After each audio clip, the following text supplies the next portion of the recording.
What's up, guys? Ben Rice here from aka Big Ben from the Animal Pack forums, UniversalUSA.com, and now from MyronLifts.com. Had a couple of requests to go through a squat tutorial from some people on YouTube, some people on those sites, and so I'm going to do my best to show you guys what I think about when I set up for a squat. I'm going to go through a couple different forms and hit the things that I think are key that I think about every single time I set up. So first thing I always think about is I try to squat looking away from a mirror. If you have a mirror in your gym, try to squat away from it. The reason for it is your eyes have a tendency, especially if you're worrying about your depth, to look at your knees to see if you're getting low enough. Big problem that I was having. And if you actually want to hit depth and not bend over and fall over, you got to get used to feeling it. It's just the way it works. So every time I set up for a squat, I want the bar at a point where I have to get underneath it. Bar set up too high and I have to come up out of my position to unrack it, that's going to mess you up, because once you do your squat, you have to rack it again.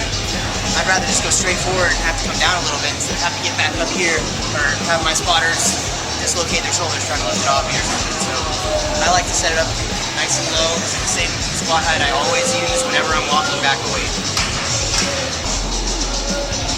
You want to find a comfortable hand position. I would say the widest that you can keep everything tight, but I used to go out to the collars. I had to bring it in a little bit because some of those big squat bars get really wide and they really mess with your shoulders, and you just need your back to stay tight the entire time on the squat. It's a big thing that I've had to focus on a lot lately. So when I set up for the squat, my stance is going to be pretty wide. Down here I'll be about here when I'm actually doing a work set squat. And there's a couple other stances that I'll go into after this, but I just want to hit what I do for a competition type squat right now. So when you unrack the weight, you want to be as close to your competition or as close to your normal squat form as possible. Some guys like to come in and step and then walk back and go. I'm going to straight up tell you right now, every step you take back with a squat bar, it's going to lower the amount of weight that you're able to do in that set of squats, because you're wasting energy every step. And so you want your walk back to be 2 or 3 steps max. If you're taking more than that, you're just wasting energy. So Jason's going to go ahead and film this first rep just from the front, and I'm going to show you what I go through to set up on a normal squat, hit a rep, put it back, talk about a couple of things.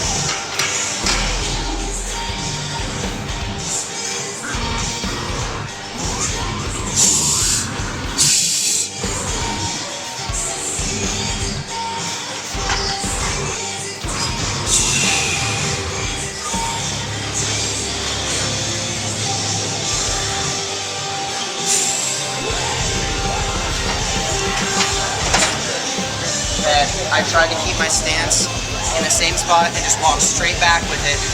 I don't want to be messing around in here, moving my feet around. That's energy you don't need to be wasting. When you start the squat motion, you're back, you're ready, you're set, everything's good, your back's tight, you have your air. Big breath. If you're wearing a belt, which I would recommend on any heavier sets, you push out as hard as you can on that belt. You have to build your own core stability. And so your stomach should be pushing out the entire rep. Whether you're doing 135 or 800 pounds like Ben's seen, that's what you need to be doing, is making your stomach as big as you can. Because look, when my stomach is little, it bends a lot easier than when it's... That makes sense? Right? Yeah? Okay. Jason, I'm going to have you come off to the side here. I'm going to point some stuff out about the motion. A lot of people think the squat is an up and down motion. Makes sense, right? Squat down. No. What I want you to do is start kind of leaning back until your hips decide to go naturally. That's the natural way you sit down in a chair. You wouldn't sit in a chair like this because your knees come forward. That's not right. Squat back, break at the hips first. Let your knees naturally bend. They're going to want to bend right about here. You're going to come straight back down, down. Parallel on the squat is the top of your knee and the crease of your hip have to be the same. This is not parallel. This should be about parallel. Jason, correct me if I'm not down there right now. A little tight. So Jason's gonna get a side view. I'm gonna lose these shorts. wearing a singlet here for anybody who was worried. I'm gonna show you the proper, that first initial break in the hips that I'm talking about. Every time I squat, this is how I want it to look.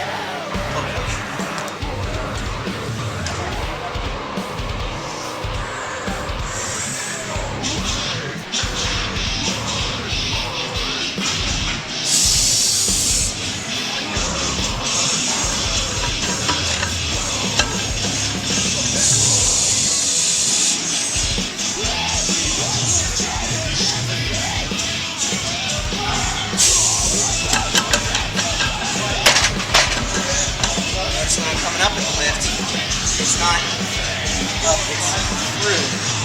I'm forcing my hips through, finishing the lift with my glutes and my hamstrings. Those are the muscles that are primarily engaged in this wide stance version. Some guys like to have their stance in a little narrower. A lot harder, in my opinion, on your lower back. And if you don't have much of a belly to bounce off of, I don't get a lot from it, but I do train it every single squat workout. It's more Olympic style squatting, close stance squatting, then seat squatting. And so I'll show you one of those reps. And the same principles apply. Generally, you're going to go a lot lower with this stance because it's harder to go low when you have a wide stance. Your hips are just more open in this closed position. And so I'll show you an Olympic squat. I'm going to set the bar up a little bit higher because my balance point is going to be slightly different. Hands are still going to be the same. Feet are going to be in maybe from here to there, so maybe 4 inches per side. So, you can go ahead. Yeah.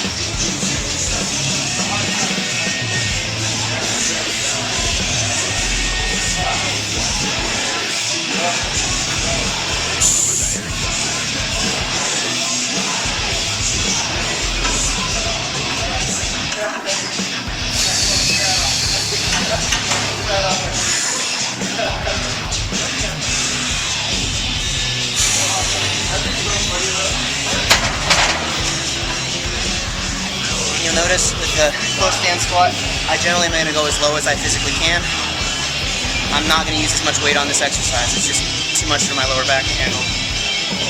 A couple things I want to stress that are really important. Knee health. You want to have your knees pushing out the entire time. A big problem I see with novice lifters and even experienced lifters is knees collapsing in. That's something I've been working on a lot myself lately. A lot of that has to do with my hip flexibility and my capability to get down there and still have your knees out. And you need to constantly be thinking about keeping a tight back and keeping your knees out. Even on that close stance squat, you know when your knees come in. If your knees come in, it's going to end up hurting your knees. I invested in a set of knee sleeves here because I used to have some knee issues. These are neoprene. They're moderately inexpensive. I mean, it's not a huge investment, but it is a big investment as far as your knee health goes. I recommend if you go anywhere, if you're hitting anywhere close to competition type weights, it'd be a good idea to either wrap your knees or get some knee sleeves just for protection purposes. There's no award for the bravest powerlifter. I heard Andy Bolton say that once. And it doesn't do you any good to screw your knees up squatting without sleeves or wraps every week and not be able to have that in a competition or just in your normal training. I'm sure there's going to be a lot of questions. I'm sure I missed a lot of things. If you have any questions, please leave a comment at the bottom. Ask me directly, and maybe you'll jog my memory about some things that I'm forgetting. If you have any questions at all, just be sure to ask them. Thanks again, like I said, Big Ben from Animal Forums, UniversityUSA.com, and MyRunLifts.com. So. You if you just don't give up. Fuck.